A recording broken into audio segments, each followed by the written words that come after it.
신앙의 동지 여러분 안녕하십니까? 서정교회 최용선 목사입니다. 오늘 여러분과 함께 은혜를 나누고 싶은 말씀은 신약성경 로마서 8장 1절로 2절 말씀입니다. 제가 본문을 봉독해 드리겠습니다. 그러므로 이제 그리스도 예수 안에 있는 자에게는 결코 정죄함이 없나니 이는 그리스도 예수 안에 있는 생명의 성신의 법이 죄와 사망의 법에서 너를 해방하였습니다. 오늘 말씀 제목은 예수 그리스도 안에 있는 생명의 성신의 법이라는 제목으로 말씀을 증거하도록 하겠습니다. 로마서는 사도 바울이 기록한 서신으로 교리서라고 합니다. 즉 기독교의 뼈대, 기독교의 체계를 잘 설명한 것이 바로 로마서입니다. 오늘 본문에는 그리스도 예수 안에 있는 자에게는 결코 정죄함이 없다. 너는 죄인이 아니다. 즉 너는 죄인이라고 할 수 없다. 이렇게 말씀하고 있으면서 즉 예수 안에 있는 생명의 성신의 법이 죄와 사망의 법에서 너를 해방했다고 그렇게 말씀하고 있습니다.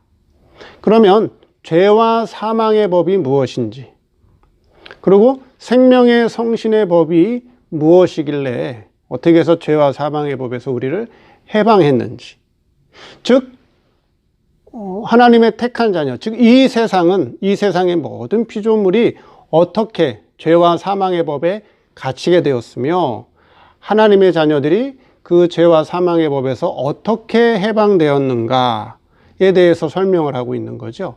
오늘 그것이 어떤 이치로 되어 있는가, 우리에게 주시는 교훈이 무엇인가, 그 면을 살펴보도록 하겠습니다. 첫째, 예수 그리스도, 그리스도 예수. 자, 오늘 본문에는 그리스도 예수 안에 있는 1절에도 2절에도 그리스도 예수 안에 있는 이렇게 기록되어 있죠.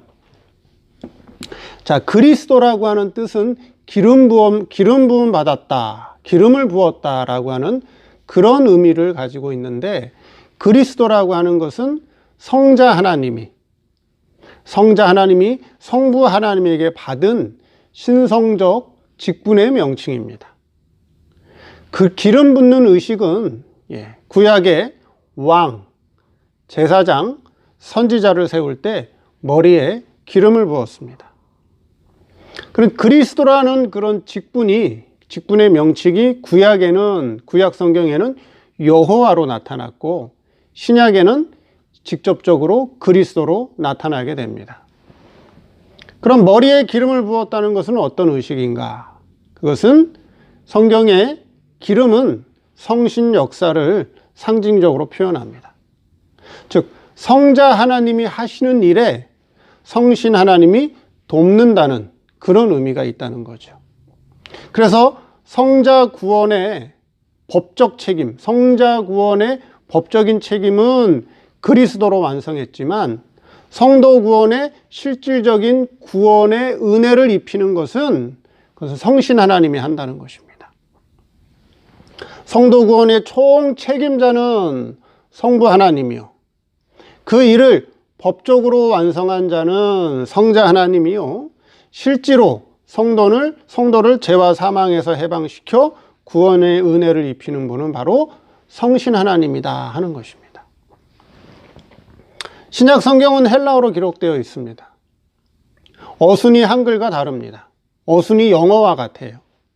그래서 번역본 성경, 우리가 보는 번역본 성경에서 가장 오류가 많은 것이 바로 예수 그리스도 또는 그리스도 예수, 그 순서가 바뀌어 있다라고 하는 거죠. 우리 번역본 성경에는 어떨 때는 예수 그리스도로 기록되어 있고 어떨 때는 그리스도 예수라고 번역이 되어 있는데, 그 순서가 잘못되어 있는 것이 가장 번역본에서 실수가 많다는 것입니다. 오늘 본문 1절에는 그리스도 예수라고 했습니다. 성자의 신성적 직분을 가진 그리스도께서 사람의 몸을 입고 이 땅에 내려와서 얻은 이름이 바로 예수입니다. 그 예수의 뜻은 구원한다 라고 하는 뜻을 가지고 있고, 그리스도는 기름 부었다. 기름 부어서 직분을 받았다라고 하는 뜻을 가지고 있다고 말씀드렸습니다. 그 성자의 직분을 말할 때는 그리스도라고 하는 거죠. 그리스도. 성자 하나님의 직분의 명칭이다 하는 거죠. 그럼 그 그리스도 성자 하나님이 그리스도의 법적인 직분을 이행하기 위해 사람의 몸을 입었을 때 얻은 이름이 예수죠. 그럼 그리스도 예수라고 하는 뜻은 신성적 직분을 가진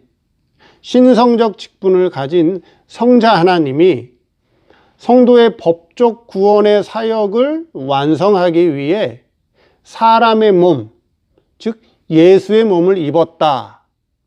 즉 법적 사역을 이루기 위해 사람의 몸을 입고 왔다라고 하는 뜻이죠. 그러니까 예수님께서 법적 사역을 완성하기 전에 성도 구속의 법적 사역을 완성하기 전에 오신 것이 바로 그리스도 예수라고 하는 것입니다. 즉 성자 하나님이 그리스도의 직분을 완수하기 위해 사람의 몸을 입고 법적 사역을 하기 위해 온 예수를 말할 때 쓰는 용어가 바로 그리스도 예수라고 하는 것입니다. 그 예수 그리스도는 뭐예요? 예수 그리스도는 그리스도 예수가 이미 법적 사역을 완성한 후에 승천한 그리스도다 하는 거예요. 승천한 그리스도다. 그럼 현재 우리 성도는 어디 안에 있느냐? 그리스도 예수 안에 있는 것이 아니라 예수 그리스도 안에 있는 것입니다. 자, 그러면 오늘 본문에 아직까지 십자가에 달려 돌아가시기 전까지의 역사에서는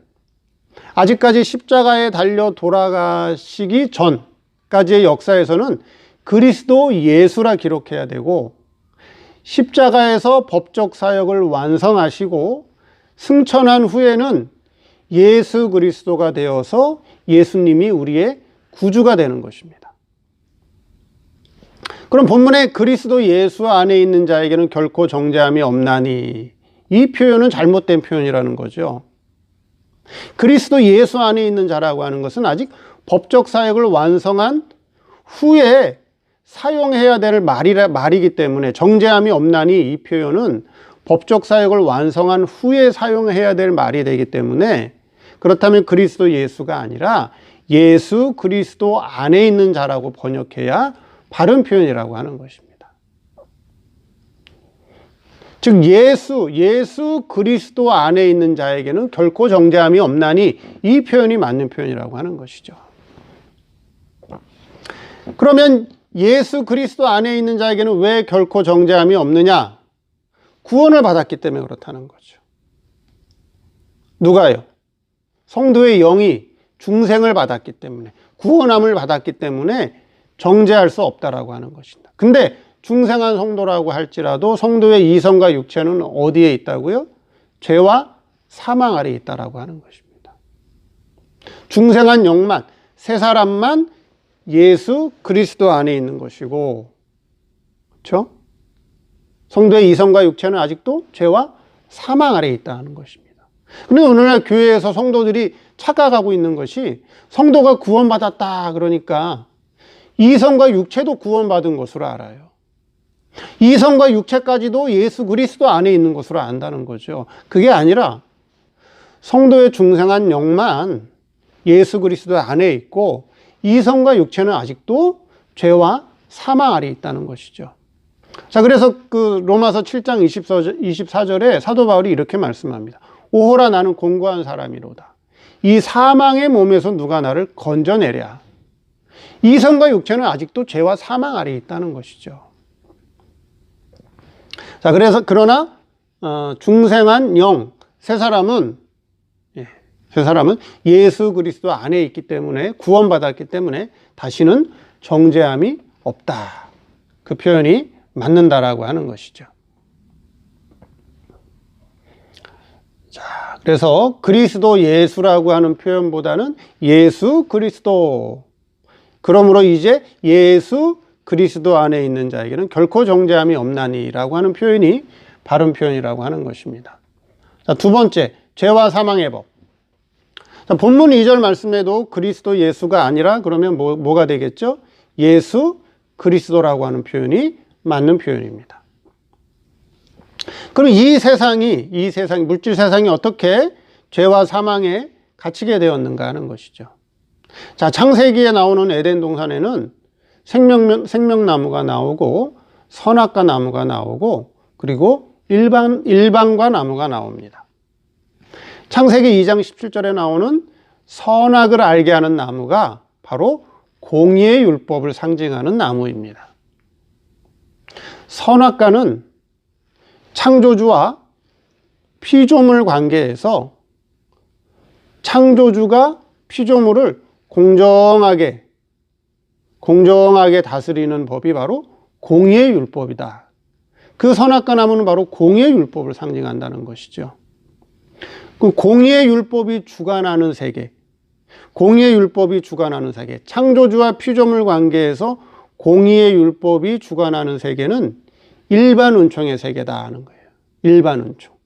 일반 은총이라고 하는 것은 창조주 하나님이 모든 피조물을 공정하게 사랑하는 그 사랑을 일반 은총의 세계라고 하는 것입니다. 그래서 선악과를 따먹지 않으면 창조주 하나님의 사랑을 받으며 살아가게 되는 것이고, 선악과를 따먹으면 하나님의 공의의 법을 어기기 때문에 죄와 사망에 갇히는 것입니다. 하나님께서는 아담과 하와에게 에덴 동산을 어떻게 하라 했어요? 잘 지키고 잘 정복하고 잘 다스리라고 했죠. 근데 아담과 하와가 어느 순간에 신앙이 잠이 들게 되어서 에덴 동산을 지키지 못하게 되죠. 그래서 뭐가 들어오죠? 들짐승인 뱀이 침범하게 됩니다. 그 뱀이 결국 하와를 유혹하고 결국 선악과를 따먹게 되고, 이 세상이 어떻게 됐어요? 죄와 사망에 갇히게 되었습니다. 그래서 아담과 하와의 영은 그 자리에서 죽게 되었고, 그렇죠? 죽게 되었죠. 그래서 사랑의 관계, 창조주가 피조물을 사랑하는 사랑의 관계가 바뀌어 미움의 관계가 되었습니다. 그리고 이성과 육체는 어떻게 돼요? 점점 죽어가고 있는 것이죠. 그래서 이 세상은, 이 물질 세상은 죄와 사망에 갇히게 되어서 모든 이 세상의 피조물은 때가 되면 어떻게 돼요? 늙고 병들고 죽게 되는 것입니다. 그래서 이 피조 세상에서는 영원한 것이 아무것도 없다는 것이죠. 그래서 어떻게 됐어요? 죄와 사망의 법. 사도 바울이 왜 죄와 사망의 법이라고 표현했느냐? 또 뭐라고 표현했죠?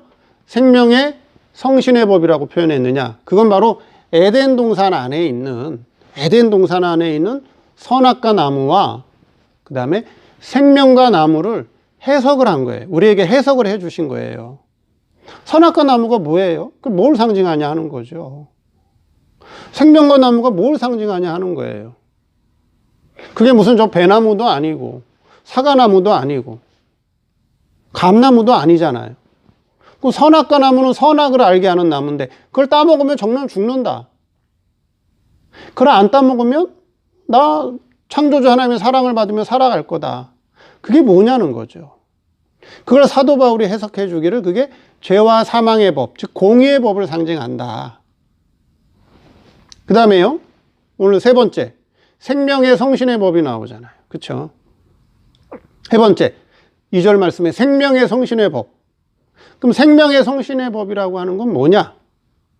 그건 생명관계 안에서, 하나님과 성도 간의 생명관계 안에서 성신이 특별 역사를 이루는 법칙을 얘기합니다. 특별 역사. 즉 생명관계, 하나님과의 생명관계에서 성신 하나님이 특별 역사하는 법을 생명의 성신의 법이라고 했는데, 자, 그것을 해석한 게 뭐냐? 창세기 3장 22절에 생명나무가 나온다는 거죠. 생명나무. 생명나무가 뭐냐는 거예요, 그러면. 생명나무가. 생명나무를 어떻게 이해를 하고 어떻게 해석해야 되느냐 하는 거예요. 그거를 오늘 본문에서 사도 바울이 해석을 해준 거예요. 생명나무는 바로 생명의 성신의 법이다 하고 해석해 준 거라고 하는 거죠. 그럼 창세기 3장 22절엔 생명나무가 주관하는 세계를 상징적으로 우리에게 말씀해 주고 있다라고 하는 거죠. 자, 창세기 3장 22절 이전에는 생명나무가 나타나지 않죠. 그 전에 주관하는 세계는, 에덴 동산을 주관하는 세계는 무슨 나무가 주관했어요? 선악과 나무가 주관했어요. 즉 창세기 3장 22절에 생명나무가 나타나기 전에는 에덴 동산을 주관하는 세계는 선악과 나무의 중심 세계에서, 즉 공의의 율법이 주관하는 세계였다라고 하는 거죠. 근데 창세기 3장 22절에 생명나무가 나오는 걸 보니까 그때부터는 뭐가요?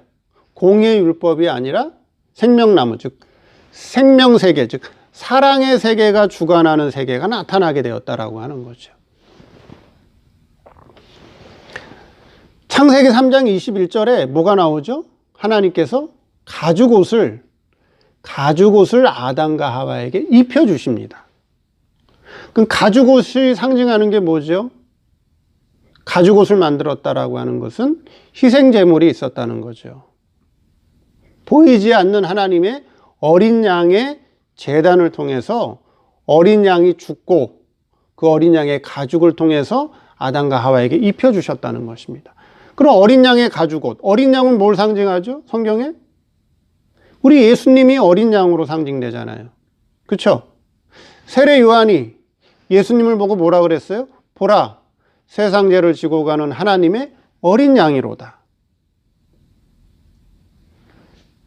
그 가죽옷을 아담과 하와에게 입혀줬다라고 하는 것은 죄와 사망 안에 있던 자들에게 구속의 은혜, 구원의 은혜를 입혀준 것을 상징적으로 우리에게 교훈해 준다라고 하는 것입니다. 이 세계가 바로 특별은총 안의 세계다 하는 거예요. 특별은총 안의 세계. 이 세계를 다스리는 법이 바로 생명의 성신의 법이라고 하는 것입니다. 다른 말로는 사랑의 법칙이라 그렇게 말씀하는 것입니다. 그래서 에덴 동산 안에는 공의의 법이 있었고 사랑의 법이 있었고 그 다음에 임의대로 먹으라고 하는 일반과, 즉 일반 생활의 법칙이 있었다 하는 것입니다.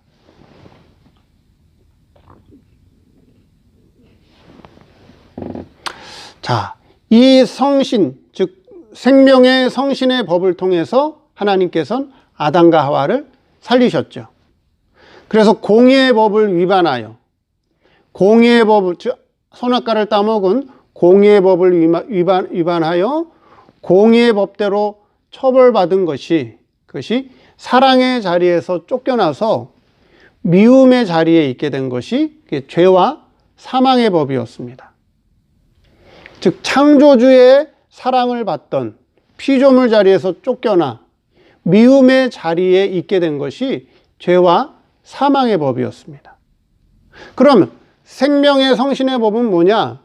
그건 사랑의 법으로 이제 관계가 창조주와 피조물의 관계가 아니고 이제는 아버지와 아들의 관계로 바뀌어서 아버지가 아들의 죄와 사망과 형벌을 책임지고 구원시켜주는 것이 바로 생명의 성신의 법입니다. 그래서 성도의 영이 죄와 사망 아래 갇혀 있었는데 성부 하나님의 책임 아래 성자 하나님이 그리스도의 직분을 통해 공의의 법을 법적으로 완성해 주시고 그 의를 하나님의 자녀들에게 입혀주시고 이제 성신 하나님께서는 예수님이 입혀주신 법적인 의를 근거로 해서 죄와 사망 아래 있던 택한 자들의 영을 실질적으로 구원시켜서 죄와 사망에서 해방시킨 것이다 하는 것입니다. 자, 이러한 이치를 통해서 성도에게 공의의 율법을 통해 죄와 사망에 빠지게 되었고, 생명의 성신의 법을 통해서 죄와 사망에서 해방시켜 성도의 영을 중생시켜 예수 그리스도 안으로 옮겨주신 것입니다. 그러나 아직까지 이 성도의 이성과 육체는 어디에 있다고요? 죄와 사망 아래에 있다는 것이죠. 이 죄와 사망 아래에 있는 이성과 육체를 어떻게 사용해라? 이거를 의의 병기로 바로 사용하는 것이, 그게 바로 사도 바울이 표현하기를 몸의 구속이다, 그렇게 말씀하고 있고, 이걸 신학적인 용어로 성화 구원을 이루어 간다, 그렇게 말씀하는 것입니다. 자, 오늘 말씀에는 굉장히 중요한, 좀 생소하고 어려운 단어들이 나오는데요. 예. 자, 예수 그리스도 안에 있는 자에게는 결코 정죄함이 없다. 그건 중생한 영만 말씀하는 거라 그렇게 말씀드렸습니다. 중생한 영만. 그리고 죄와 사망의 법에 의해서, 즉 선악과를 따먹은 공의의 율법을 범함으로 죄와 사망 아래 갇히게 되었는데, 성부 하나님의 사랑의 법으로, 성부 하나님의 사랑의 법, 즉 생명과 사랑의 법의 이치로, 특별한 사랑의 법의 이치로 아버지가 아들을 사랑하는 그 법을 통해서 성자 하나님이 법적으로 공의의 율법을 완성하시고, 성신 하나님이 실질적으로 죄와 사망 아래에 있는 영을 중생시켜 예수 그리스도 안으로 옮겨주신 것이 바로 그것이 생명의 성신의 법이다. 그와 같은 이치를 통해서 죽게 되었고 다시 구원받아 살리심을 받게 되었다라고 하는 것입니다. 이런 이치를 통해서 우리 성도가 구원받은 것이 내가 노력해서, 내가 믿어서, 내가 수고해서, 하나님께 내가 요구해서 요청해서 구원 얻은 것이 아니라 성신 하나님의 특별한 사랑의 법을 통해서 우리를 구원시켜 주셨다, 중생시켜 주셨다라고 하는 그런 이치를 바르게 잘 깨달으시기 바랍니다. 감사합니다.